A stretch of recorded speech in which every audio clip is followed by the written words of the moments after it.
Today we're going to be talking about one of my favorite tech tools, which is Skitch. It's right here in the middle of the screen. I'm going to be using the mouse arrow to kind of point out to you what I'm doing on that iPad, which is being projected on my MacBook here.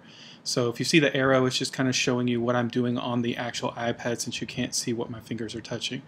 So I'm going to open Skitch. One thing I'd like to point out about Skitch is that it's not only an app, it's also a web-based tool. So you don't need an iPad to use this tool. You could do it on any computer as long as you download the Skitch web-based tool. What you'll see here is my Skitch account. You can see I'm logged in. One thing that's important to note is that you do not need to be logged in or have an account to use Skitch.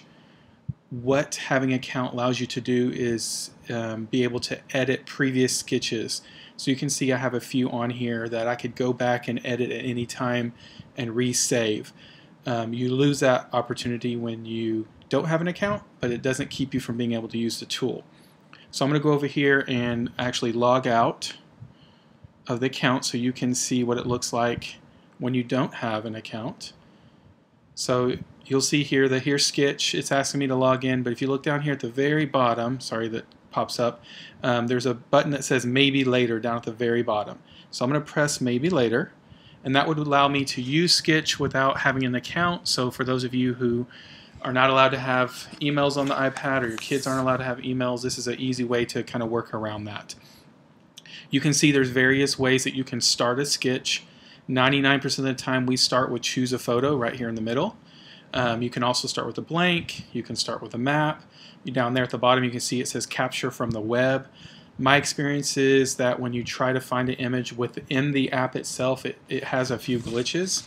So in my classroom I prefer to have the kids find the image beforehand, save it to their iPad or save it to their computer, and then open it by selecting choose a photo from their device.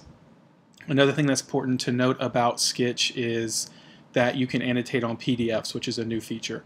So I'm going to start by choosing a photo. I could also take a photo in the classroom, but I'm going to start by looking on my iPad for a photo.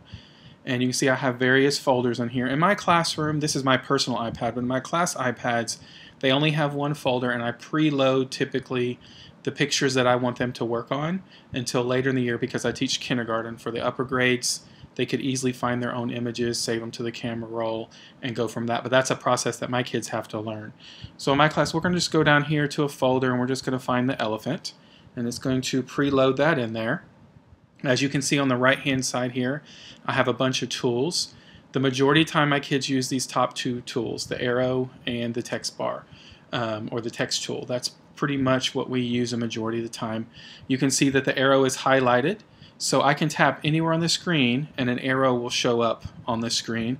I can also draw on the screen, so I'm just drawing with my finger and it'll make the arrow whatever size I want it to be. To edit one of the arrows, all you have to do is tap on them. You see the two little blue dots pop up. Now I can edit, I can drag, I can reposition them however I want on there. So I'm going to reposition these two. You can see if you have both of them highlighted, they both can be edited. I'm just going to edit this one. So we will point to the ear here. And then when it's highlighted, you can also change the colors and you can change the width. So I'll make this one really fat. And this one over here we can edit. And we'll change it to orange and we'll make it really skinny.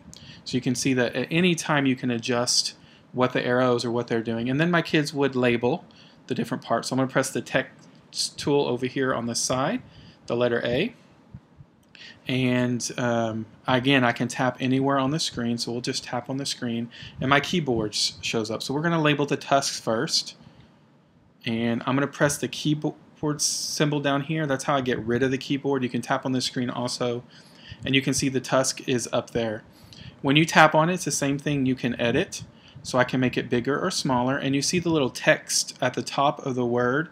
You can switch between regular text and that bubble font. In my classroom, I'm fine with them using the bubble font. That's what they tend to like. And again, we can change the color real easily on that. So we've labeled the tusk. Now we're going to label the ear. So I'm going to press the text tool, the A again, and tap anywhere on the screen and just type ear. Again, by tapping on it, I can adjust the size and the color. We'll make it match the arrow. there.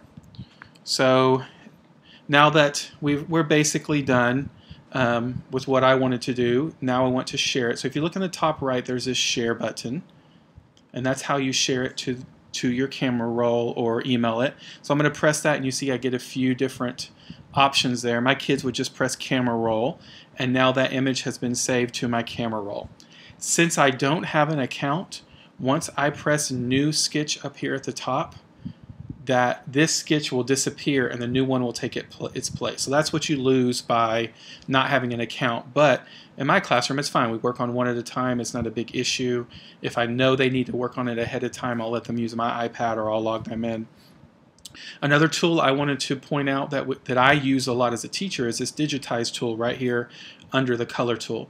This is what I use to blur faces or names or different things in my classroom that I don't want publicly shared for my blog. So I'm going to press the digitize tool, and all it does is draw a rectangle type shape or square type shape over whatever part you want, and when you let go of it, it digitizes it or blurs it. And so that's a tool that we use a whole lot in my classroom. It's something that's important to me. You can also crop and do some other things, highlight. You can put borders around this border tool. Occasionally my class will use this to highlight different things if they want to put a border around a certain part of the tool or highlight something. So those are some of the other tools. That's the real basics of Skitch. It's very simple for young kids to use. It's a great beginner tool if you want to start introducing iPads to young kids or to kids that are new, because it's such a simple tool to use and it's so easy to share what you're doing. So if I wanted to share this, I would just press the camera roll again, and then we can go and make sure that it's there. So we'll go to Photos, and you can see the one that I just saved is down there for you to see. So that's in my camera roll. It can be emailed to myself, to be printed, and used in many different ways in the classroom. Thanks for watching. If you have any questions, please put them in the comments and I will try to address them.